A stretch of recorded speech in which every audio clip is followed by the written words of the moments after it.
সকাল হয়েছে, তাই আজকে শোভাটি কেমন হয়েছে? আরে কি বা দশ দিশ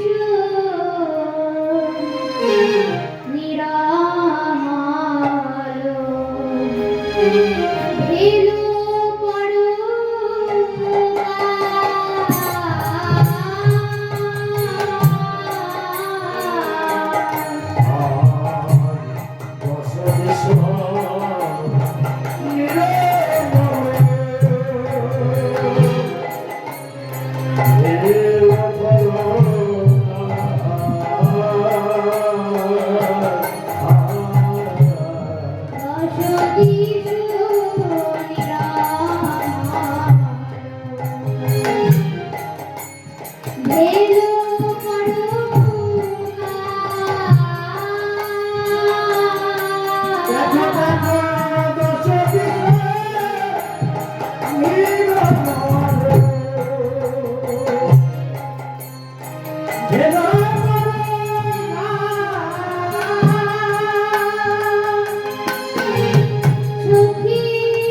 আসে, তাই না? কিছুদিন আনন্দ আসে, সুখ আসে, তারপরে চলে যায়, আবার সেই দুঃখ কষ্ট। তাই সখীরা বলছে, এই যে সকাল হলি, তা এত তাড়াতাড়ি হলি, তা দেখছিস গোবিন্দ আর আমার রাধারানী ঘুমিয়ে আছে, তাদের এখন জাগালেও বিপদ আর না জাগালেও বিপদ। কেন না, যদি জাগিয়ে দেয় তাহলে তো এত সুন্দর যুগলটা ভেঙে যাবে, আর তো দেখতে পাবে না।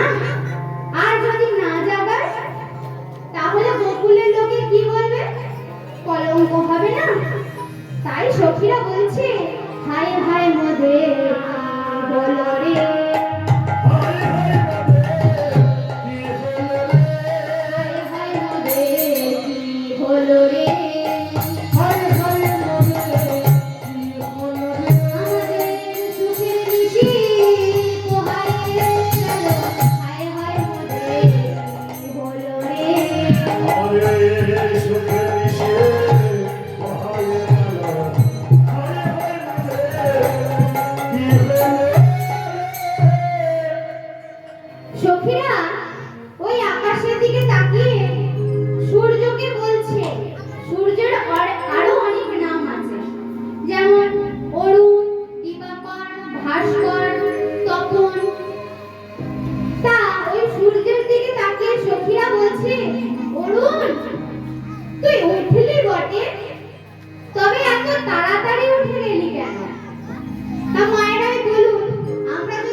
কিন্তু সখীদের বাবা ভালো লাগছে না, তাই ওই অরুণের দিকে তাকিয়ে বলছে, ওরে অরুণ, তুই উঠলি বটে, তবে এত তাড়াতাড়ি উঠে পড়লি, আর একটু দেরিতে তো উঠতে পারতিস।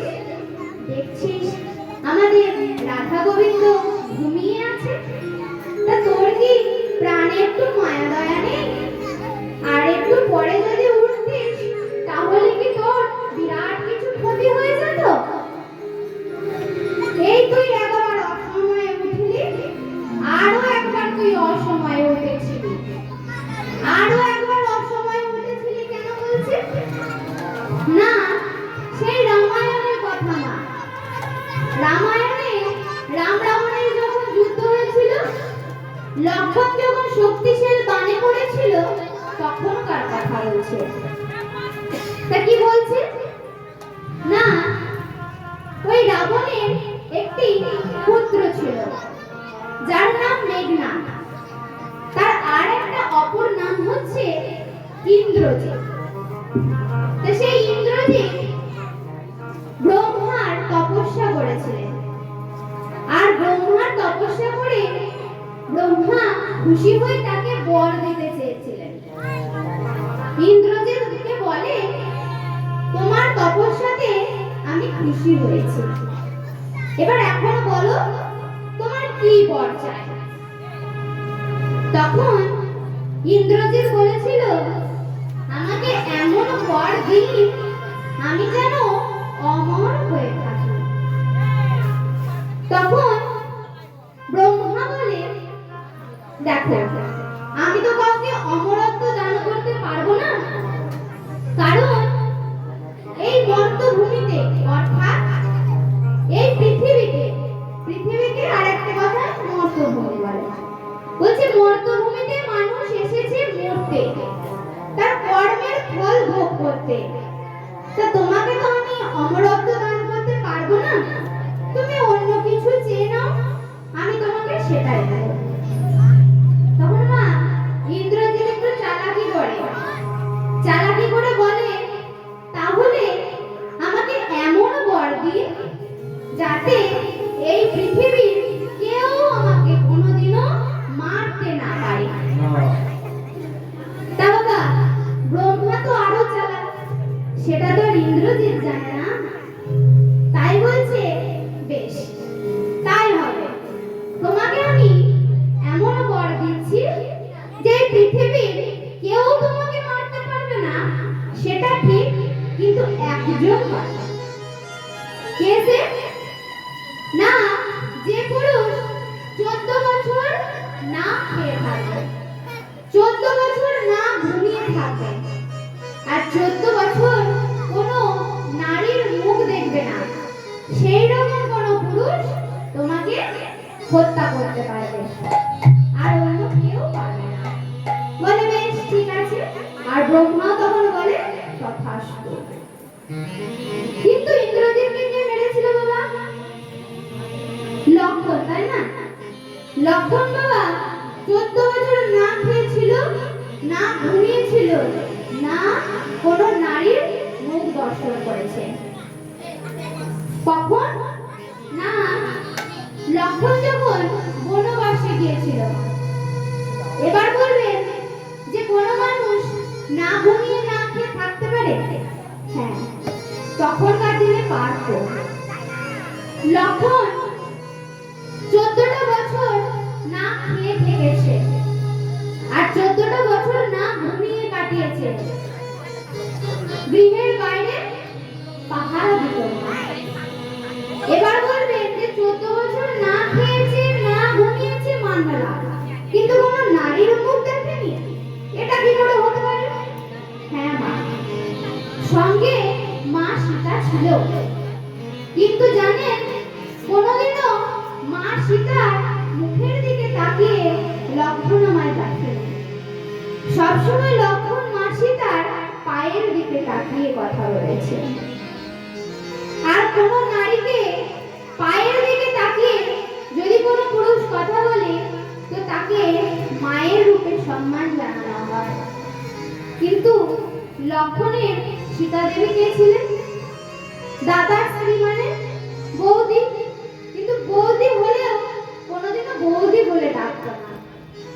দেবীকে মা বলে ডাকতো, আর সেই মায়ের দিকে কোনোদিনও তাকিয়েও দেখেনি বাবা। তাহলে হলো না 14 বছর কোনো নারীর মুখ দেখেনি? তো সেই লক্ষণ কি করেছিলেন না, ওই ইন্দ্রজিৎকে হত্যা করেছিলেন। নিকুম্বিলা যজ্ঞাগারে গিয়ে ওই ইন্দ্রজিৎকে, রাবণের পুত্র ইন্দ্রজিৎকে বধ করেছিলেন। এবার যখন ইন্দ্রজিৎকে হত্যা করেছে, তখন রাবণের মনে মনে প্রতিশোধের আগুনটা আরো বেড়ে গেছে। বলে, আমার একমাত্র সন্তান তুমি তাকেও ছাড়লে না, বেশ আমি তোমাকে এমন বাণ মারবো যার ক্ষত হবে ভিতরে, বাইরে একটুকু আঘাতের চিহ্ন পর্যন্ত থাকবে না। রাবণ বাবা রেগে গেছে, তার মনে এখন শুধু প্রতিশোধের আগুন। তাই কি হয়েছে, যখন রাম রাবণের যুদ্ধ হচ্ছে, তখন সবাই যেন ওই যুদ্ধ করতে যখন অন্যমনস্ক, সেই সময় রাবণ একটি তীর মেরেছে ওই লক্ষণের বুকে। সেই তীরটির নাম হচ্ছে শক্তিশীল বাণ। সেই বাণটির নাম শক্তিশীল বাণ। এবার সেই শক্তিশীল বাণটি তিনি কোথায় পেলেন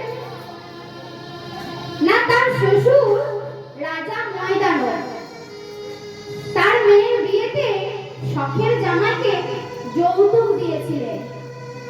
ওই বাণটি, ওই শক্তিশীল বাণটি এতই ক্ষমতা যে সেই বাণটি যে না লক্ষণের বুকে এসে আঘাত করেছে, লক্ষণ বাবা ছটফট করতে করতে করতে মাটিতে লুটিয়ে পড়েছে। কিন্তু যেই ওই আঘাতটি হয়েছে, সেই স্থানে কোনো আঘাতের চিহ্ন নেই, কিন্তু লক্ষণ বাবা ছটফট করছে। চারিদিক থেকে সবাই ছুটে এসেছে, রাম ছুটে এসেছে, রামের সেনারা ছুটে এসেছে। কারা না, তার বানর সেনারা। রামের সেনা সব বানর সেনা, পশু জাতি। বানর মানে পশু, সকল পশু জাতি বানরেরা তার সেনা।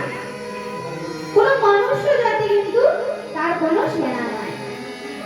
তো সেই হনুমান ছুটে এসেছে, রাম ছুটে এসেছে। রাম কাঁদতে কাঁদতে ভাইকে বলছে, ভাই তোকে আমি এত যত্ন করে মায়ের কোল থেকে নিয়ে এলাম, আমি বলেছি না তুই আসিস না, তুই আমার কথা শুনবে না। এত যত্ন করে মায়ের কোল থেকে তোকে নিয়ে এলাম, কিন্তু তোকে আমি যত্ন করে আগলে রাখতে পারলাম না। এখন বল, আমি ওই মাকে গিয়ে কি বলবো? আমি মাকে গিয়ে কি জবাব দেবো বল? এইভাবে বাবা সবাই যখন সেই লক্ষণকে আগলে ধরে আছে, বুঝতে পারছে না তখন কি করবে। হঠাৎ একটা উপায় খুঁজে পেয়েছে।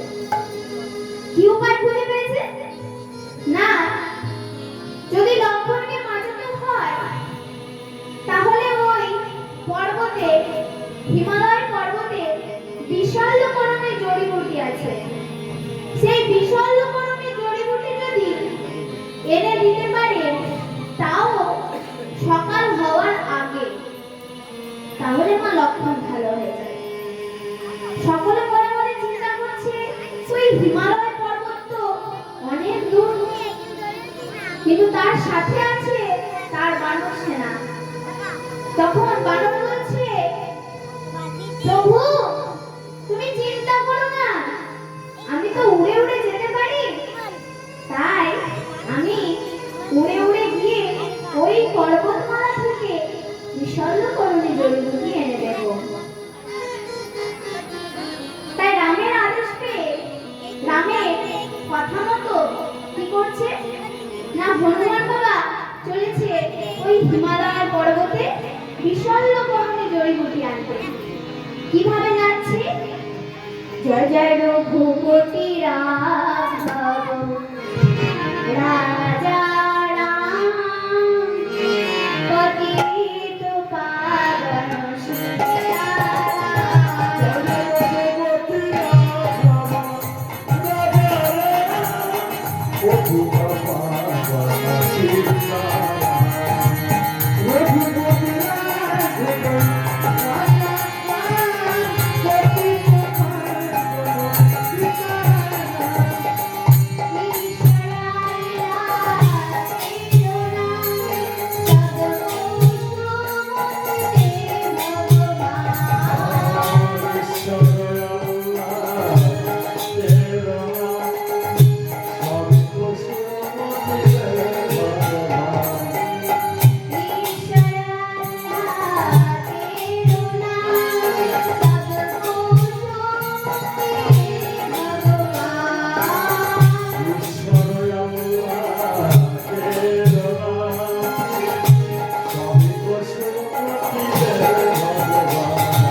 পর্বত, তাই না? সেই হিমালয় পর্বতে পৌঁছে গিয়েছে বাবা, কিন্তু গিয়ে দেখে সেই হিমালয়ের পর্বতের উপরে আবার একটি ছোট পর্বত আছে। সেই পর্বতের উপরে উঠে গেছে। এবার সেখানে গিয়ে দেখে বিভিন্ন রকমের জড়িবুটি। হনুমান আর চিনতে পারছে না যে কোনটা বিশল্যকরণী জড়িবুটি। তাই সে বুঝতে না পেরে কি করেছে, না ওই গন্ধমাদক পুরো পর্বতটাই বাবা হাতে তুলে নিয়েছে। আর সে গন্ধমাদক পর্বত হাতে তুলে নিয়ে হনুমান তখন আবার ফিরে আসছে। তা মায়েরা, হনুমানের হাতে একটি পর্বত দেখেছেন না ছবিতে? সেই পর্বতটির নাম হচ্ছে গন্ধমাদক পর্বত। সেই পর্বতটিকে হাতে ধরে যেই না হনুমান ফিরে আসছে, অমনি দেখে সর্বনাশ। কি হয়েছে? না, সূর্য বাবা জল জল করে উঠতে লেগেছে। সূর্য যদি উঠে যায় তাহলে তোমার লক্ষণ বাঁচবে না, তাহলে কিছু তো একটা করতে হবে। তাই কি করছে না, মনে মনে একটা ছলনা করছে। আমাদের ভগবান শ্রীকৃষ্ণ ছিলেন চতুরের শিরোমণি। চতুরের শিরোমণি কানকি না, তো তার ভক্তরা আবার আরো বেশি চালাক। তাই তার ভক্ত হয়ে হনুমান কি করছে না, ওই সূর্যদেবের কাছে গিয়ে মিষ্টি মিষ্টি করে বলছে, হ্যাঁ গো তুমি কে? তোমাকে তো এর আগে কখনো দেখিনি। সূর্যদেব বাবা বলছে, সে কি কথা, তুমি আমাকে আগে কখনো দেখোনি? এই বিশ্বের সকলে আমাকে চেনে, আর তুমি বলছো তুমি আমায় চেনো না? বলছে না, আমি তো ঠিক তোমায় চিনতে পারলাম না। তা তোমার কি নাম? কি নাম বলো তো তোমার? সূর্যদেব বলছে, আমার নাম ভানু। আমার নাম ভানু। সূর্যদেব বলছে তোমার নাম ভানু? বাহ, তোমার নাম ভানু আর আমার নাম কি জানো? আর আমার নাম হনু। তা কি সুন্দর ম্যাচিং হয়েছে বলো? তোমার নাম আর আমার নাম, তোমার নাম ভানু, আমার নাম হনু। তা আমরা যখন ভানু আর হনু, তখন এসো কোলাকুলি করি গো,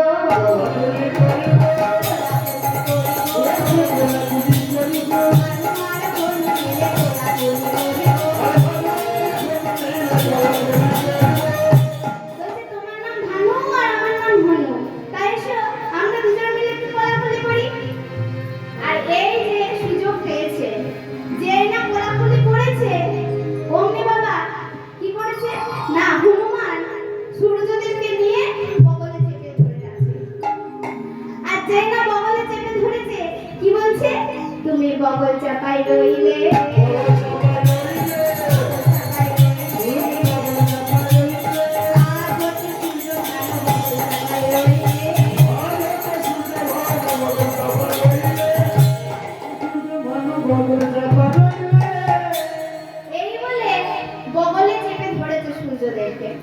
এবার যেই না বগল দাবা করেছে, সেই আবার রাত্রি হয়ে গেল, আর সকাল হলো না। এবার যতক্ষণ না হনুমানের কার্যসিদ্ধি হয়েছে, হনুমান যতক্ষণ না বিশল্যকরণী জড়িবুটি নিয়ে যাচ্ছে, লক্ষণ ভালো হচ্ছে, ততক্ষণ বাবা আর সে সূর্যদেবকে ছাড়বে না। তাই সখীরা বলছে, সেই একবার অসময়ে সূর্য তুমি উঠেছিলে, আবার এই তুমি অসময়ে সূর্য তুমি আবার দেখা দিলে। তা সেই সময় তো না হয় হনুমান ছিল, তাই বৃন্দাবনে তো আর হনুমান নেই। তাহলে এখন কি করা যাবে? তাই বৃন্দাবনের আজকে শোভাটি কেমন? আমরে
আর ডালিম গাছে কি ডাকে? আরে দাঁড়িয়ে বসিয়া চির বলয়ে মধু। আরে ডালিতে বসিয়া চির বলয়ে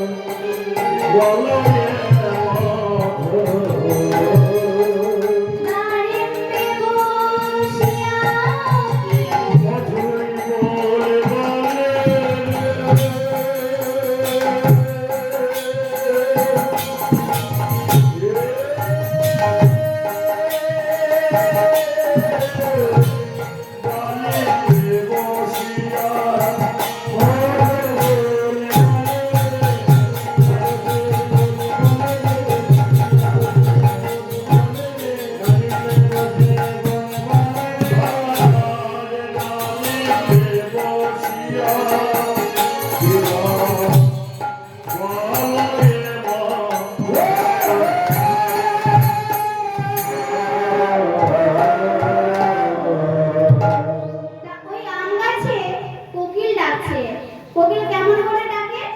কুহু কুহু, তাই না? কোকিল ডাকে কুহু, কোকিল ডাকে কুহু। এমন সুভাব আর হবে না, কোকিল ডাকে কুহু।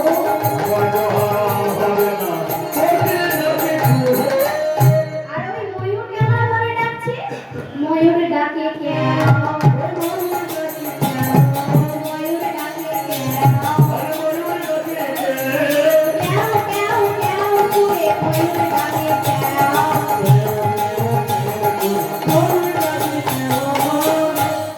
এবার যে না ওই কোকিল ডাকছে কুহু কুহু করে আর ময়ূর বলে ক্যাও ক্যাও। এই ক্যাও কথাটার একটা মানে আছে বাবা। আমাদের যেমন নিজস্ব ভাষা আছে সেরকম পশু পাখিদেরও নিজস্ব ভাষা আছে। তা ওই ময়ূর কি বলছে? ক্যাও ক্যাও কথাটার মানে হচ্ছে কে ও।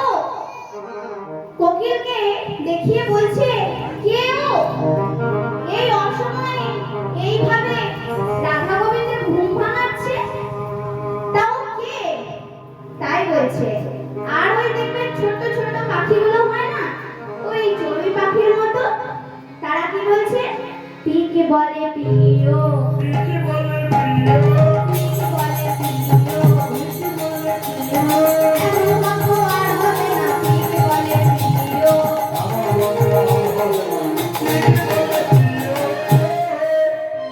বলছে এমন ভাগ্য আর হবে না, পিকে বলে পিও। এই পিও কথার অর্থ কি? না, পিও কথাটা হচ্ছে একটি হিন্দি কথা। পিও মানে হচ্ছে পান করো। তা কি পান করতে বলছে? না দেখবেন ভাদ্র মাসে যখন শরৎকালের বৃষ্টি হয় তখন দেখবেন এক জায়গায় বৃষ্টি হলে তার কিছুটা দূরে গিয়ে দেখবেন আর বৃষ্টি দেখা যায় না। হয়তো এখানে বৃষ্টি হচ্ছে, কিছু মিনিট গিয়ে দেখলেন অন্য পাড়ায় আর বৃষ্টি নেই।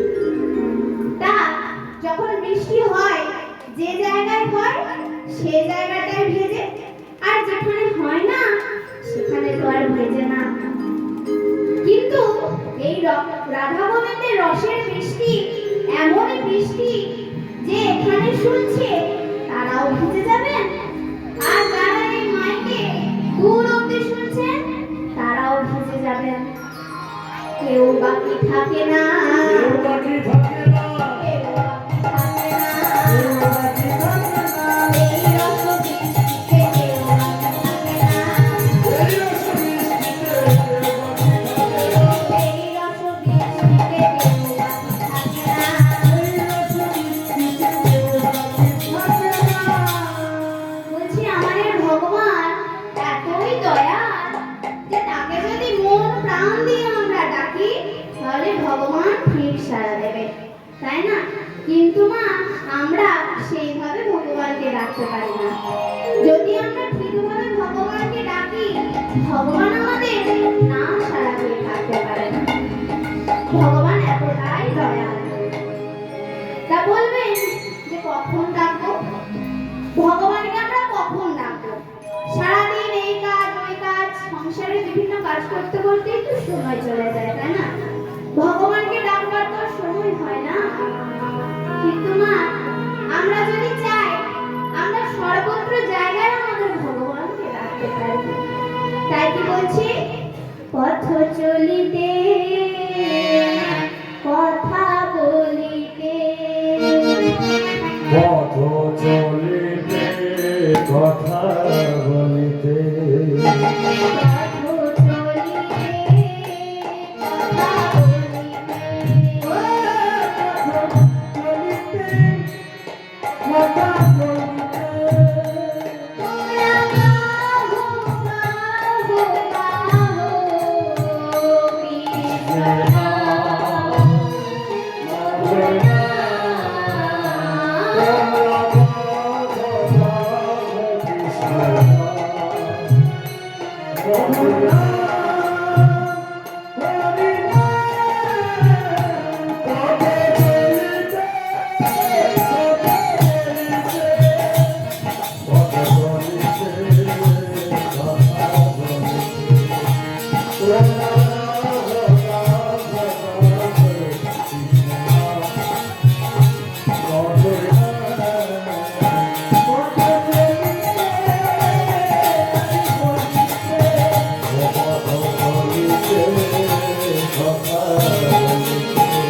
প্রভু বিশ্বাসে, প্রভু বিশ্বাসে, প্রভু বিমলে, প্রভু করে।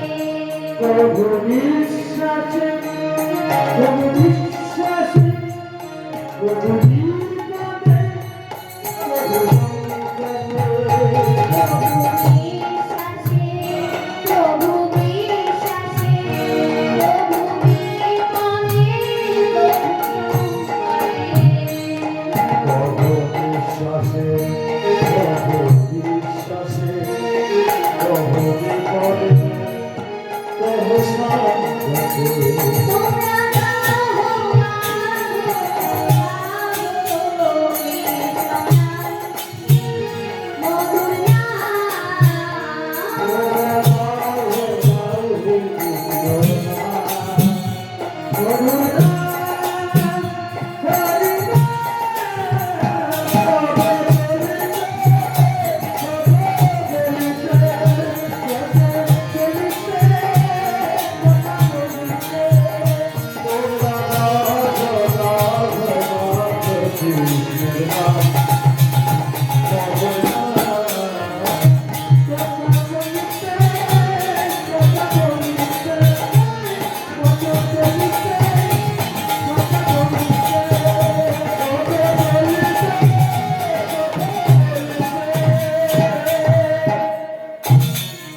তাই মা, ভগবানকে বলছে যে কোনো সময়ে যে কোনো ভাবেই আমরা ডাকতে পারি। পথ চলতে কথা বলতে সর্বক্ষণ আমরা আমাদের ভগবানকে ডাকতে পারি, তাই না? ভগবান আমাদের এতই দয়াল, ভগবানকে যদি আমরা সঠিকভাবে ডাকি, ভগবান আমাদের ঠিক ইঙ্গিত দেয়, তাই না?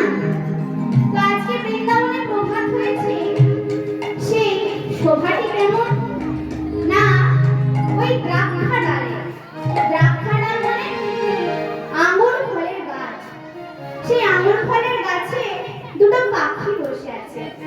তারা কারা না, একজন হচ্ছে কপল, একজন হচ্ছে কপল।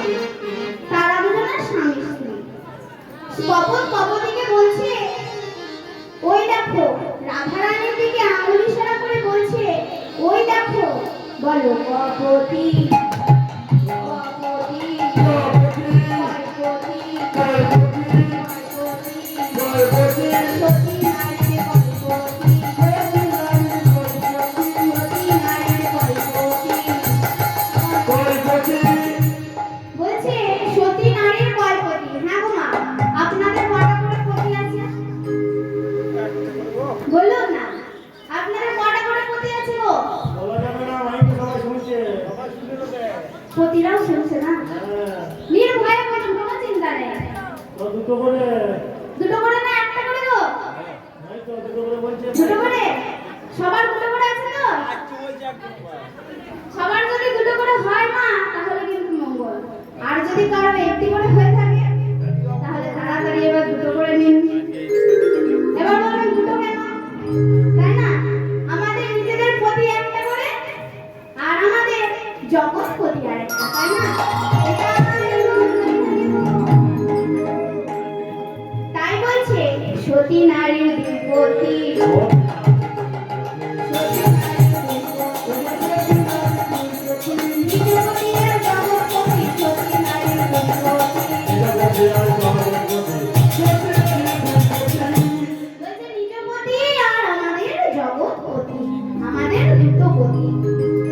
এই সময় কি হয়েছে না, তারা যখন এই কথা বলছে একটি শিকারী এসেছে। মা শিকারী এসেছে ওই গাছে থাকা দুটো পাখিকে দেখতে পেয়ে কি করেছে না, তীর ধনুক নিয়ে ঠিক তাক করে বসে আছে যে ওই পাখি দুটোকে মারবে।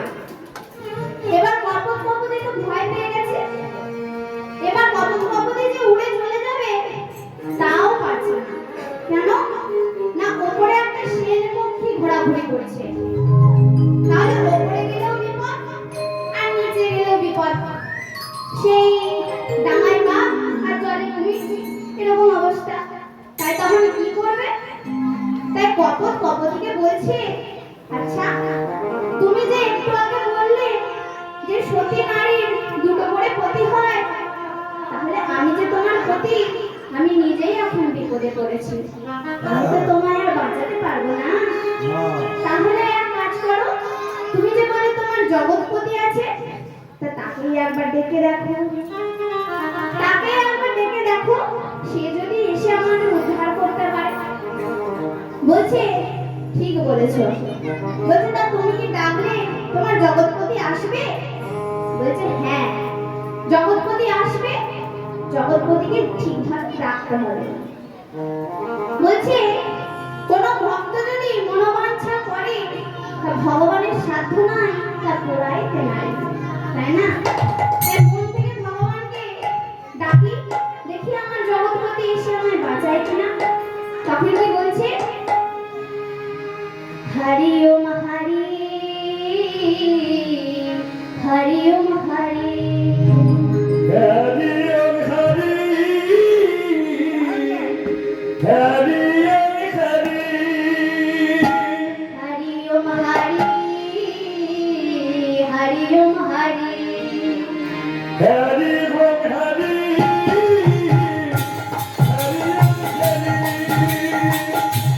जगदानंद लाला बेटी का उजाला है, जगदानंद जो बाला बेटी का दीवाना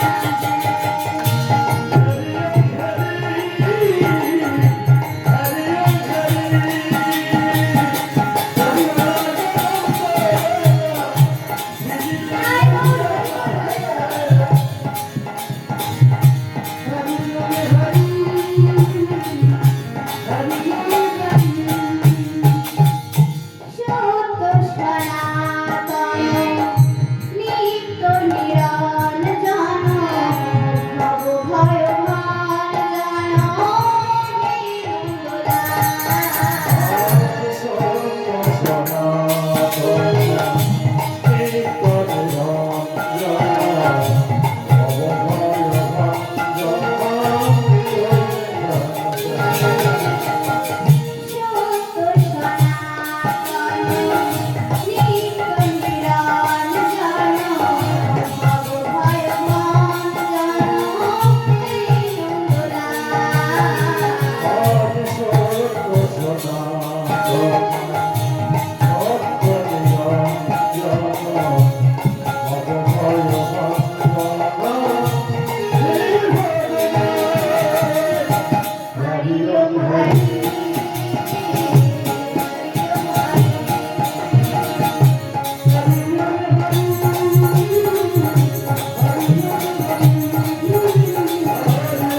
এইভাবে যখন কপতি আমার ভগবানকে ডাকছে, হে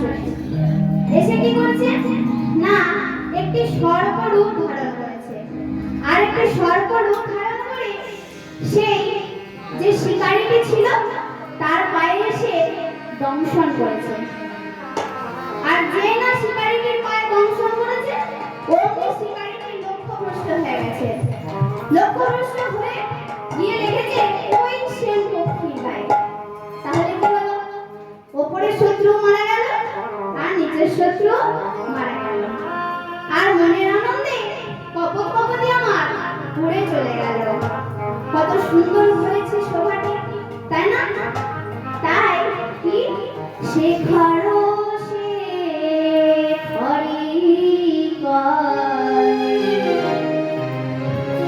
হাসিয়া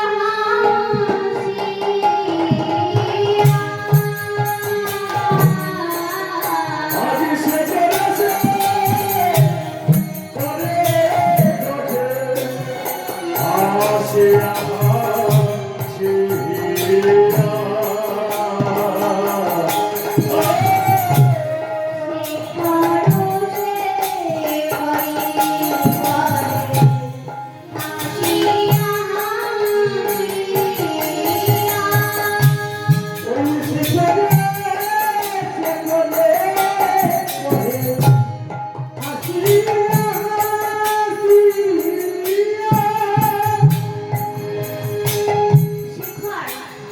পদকর্তা শশী শেখর হাসতে হাসতে কি বলছে চোর হয়ে সাধুর মতো রয়েছ শোভিয়া।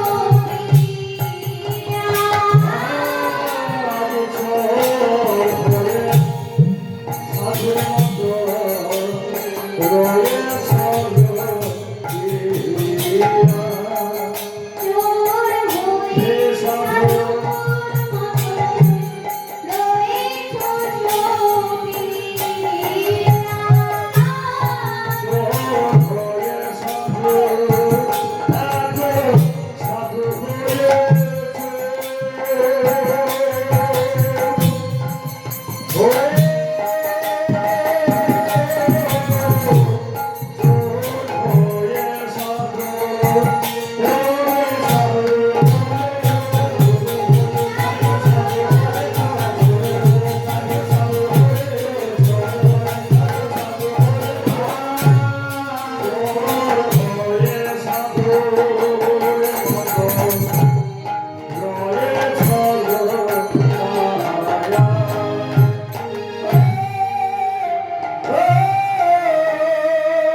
বলে ওহে চোরের শিরোমণি কানো তুমি ছিলে চোর আর আজ তুমি সাধু হয়ে গেলে তা সাধু কিভাবে হয় না সাধু হয় বাবা কখন না চোর যখন সাধুর সঙ্গ পায় তখন সাধু হয় তাই না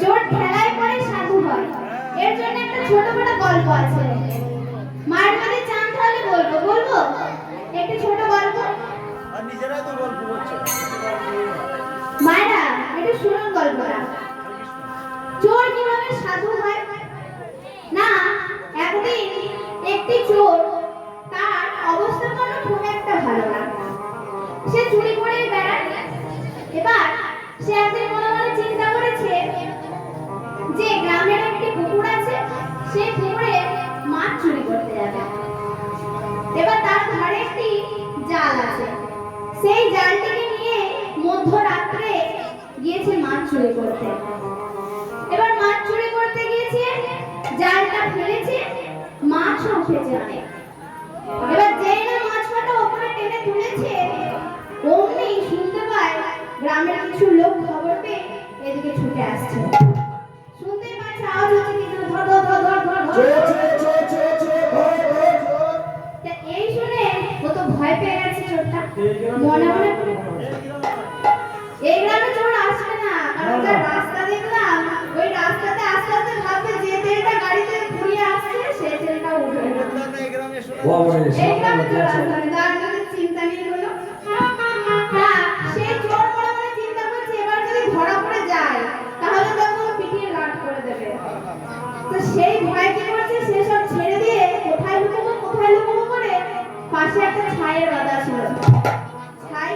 স্তূপ ছিল, সেই ছায়ের স্তূপে ঢুকে পড়েছিল। এবার যেই ছায়ের ভিতরে ঢুকে গেছে, গ্রামের লোকজন এসেছে। এবার এসে কিন্তু আর কাউকে দেখতে পেল না, কোথাও কোনো চোর নেই, কিন্তু জালটি আর মাছটি পড়ে আছে। মাছগুলো আর জালটি নিয়ে চোরগুলো নানা দিকে খোঁজাখুঁজি করার পর আর হতাশ হয়ে গিয়ে সবাই চলে গেছে। এবার রাত্রি পেরিয়ে সকাল হয়েছে, ততক্ষণ পর্যন্ত যে ছায়ের গাড়াতে ঢুকে আছে, ভয় আর বেরোচ্ছে না। দেখে সকাল হয়েছে, দেখেছে যে একটু একটু আলো দেখা যাচ্ছে, তখন সেই চোরটা বেরিয়েছে আর সময় মতো কাউকে না দেখতে পেয়ে সেখান থেকে পালিয়ে গেছে। এবার সেদিন গ্রামে কোনো পুজো ছিল, অনেক নারীরা কি করছে, পুজোর ডালা সাজিয়ে পুজো দিতে যাচ্ছে, কোন একটা সাধু বাবার কাছে পুজো দিতে যাচ্ছে। ওখানে একটা সাধু বাবা আছে, ওখানে তো সকলে মিলে যখন সাধু বাবার কাছে পুজো দিতে যাচ্ছে, ওই সাধু বাবাটির কাছে পুজো দেওয়া হয়ে গেছে। তারপরে কিছুজন দেখতে পায় যে পাশে আরেকটি মানুষ তো বসে আছে, ছাই ভস্য মেখে। বলছে, আচ্ছা আমরা যখন এই সাধুটাকে পুজো দিলাম, তাহলে ওই সাধুটা কি দোষ করলো, চলো আমরা ওকে একটু পুজো দিয়ে আসি। তাই কি করছে, তাকেও গিয়ে সবাই কি করছে না পুজো করছে, তাকে পুজো দিয়েছে, ফল মিষ্টান্ন খাইয়েছে মন ভরে, বিভিন্ন ভাবে তাকে বেশ খুশি হয়ে গেছে সে পুজো পেয়ে। এবার যখন সবাই চলে গেছে, তখন সে মনে মনে চিন্তা করছে, আমি যখন চোর ছিলাম তখন তো কেউ আমাকে এইভাবে ভালোবাসে, আর এখন যখন আমি সাধু হয়েছি তখন আমাকে সবাই এইভাবে ভালোবাসছে। তাহলে তার মনে মনে একটা চেতনা হলো যে আজ থেকে আর আমি কোনো চুরি করব না। হরি বল, হরি বল। সেই থেকে সেই চোর ঠিক হলো না যে সে আর চুরি করবে না, সে সাধু সঙ্গ করবে। আর তারপর থেকে চোর মা সাধু হয়ে গেল। তাহলে চোর সাধু হয় কখন না, সাধুর সঙ্গ পেলে। আর একটা গোবিন্দ সাধুর সঙ্গ পেয়েছে, সেই সাধুটিকে না আমাদের রাধারানী। রাধারানীর সঙ্গ পেয়ে আমাদের গোবিন্দ সাধু হয়ে গেছে। তাই বলছে, ওরে চোরের শিরোমণি, তুমি এতদিন চোর ছিলে আর আজকে সাধু হয়েছ। তা গোবিন্দ আজকে রাধারানীর কাছে থেকে সাধু হয়ে গেছে। তাই সকলে মিলে আজকে শোভাটি দেখছে, কিন্তু তাদেরকে জাগাতে পারছে না কোনোভাবে। যে যত যাই করছে, রাধা গোবিন্দ আর ঘুম থেকে ওঠে না। এবার তাদেরকে জাগাতে পারে দুজন আছে, তারা দুজন কে না, রাধারানী পোষা পাখি সুখ আর সাই, তারা দুজনে স্বামী স্ত্রী। রাধা গোবিন্দ যে কুঞ্জে ঘুমিয়ে আছে, ওই কুঞ্জের বাইরে একটি গাছে ওই সুখ আর সাই, তারা দুজন স্বামী স্ত্রী বসে ঝগড়া করছে। কি ঝগড়া করছে না, সুখ বলে যে আমার রাধা বড়, সাই বলে আমার গোবিন্দ বড়। এইভাবে দুজনে মিলে ঝগড়া লেগে গেছে যে কে বড়। তাই তাদের ঝগড়াটি আজকে কেমন, বৃন্দাবন